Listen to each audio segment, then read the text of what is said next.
ваше отношение к Навальному. Какое у меня может быть отношение к Навальному? Во-первых, Навальный оскорбляет мусульман.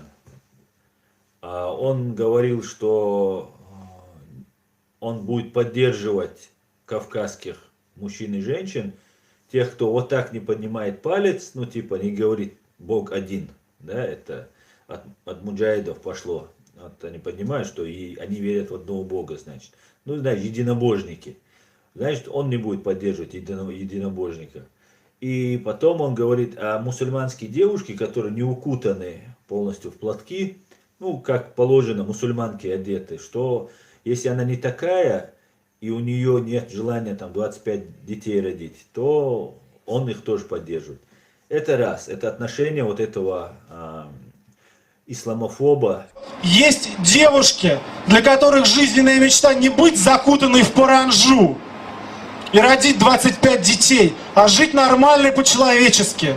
Мы знаем, что там есть молодые люди, которые хотят учиться и работать, для которых жизненным идеалом не является Porsche Cayenne, золотой пистолет, вот такой палец и омерзительная поговорка «кто не с нами, тот под нами».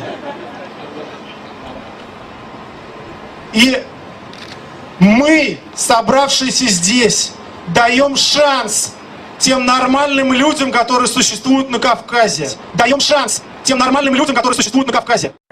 Вот это поворот! Который против того, чтобы в Москве строились мечети. Это его в интернете все имеется, он об этом говорит. Против того, чтобы строились мечети и так далее. В Москве тоже широкие дискуссии по поводу того, нужны ли Москве новые мечети.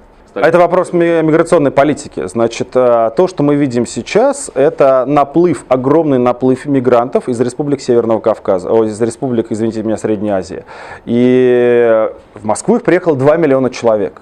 И невозможно обеспечить их всеми мечетями, потому что если мы для всех построим мечети, их будет гораздо больше, чем в Казани. В Москве есть мечети для тех мусульман, которые традиционно проживали в Москве. На Татарской улице у меня офис находился, я там, постоянно мимо этой мечети сходил. То есть в Москве мечети. И это факт, что мы не можем построить мечети для всех мигрантов и не должны это делать. Сперва он позиционировал себя как просто русский фашист. Теперь же он как бы начал чуть-чуть переигрывать и уже говорит, что Кавказ там не все плохие и так далее. Так вот, это то, что касается про мусульман и кавказцев. Про Кавказ, именно про национальности, как он отзывается, тоже хорошо известно. И третье, то, что этот человек является симулякром, искусственно созданный проект, как когда-то был создан и подтянут КГБшниками Ельцин, для того, чтобы сохранить вот этот КГБшников, чтобы их не иллюстрировали и не привлекли к ответственности. Вот именно это и есть Навальный. Все, кто поддерживает Навального, или это полные кретины, извиняюсь, конечно, или же эти люди, которые играют на руку Кремля. Умышленно, или же полезные идиоты, да, которые это делают неумышленно. Вот и все.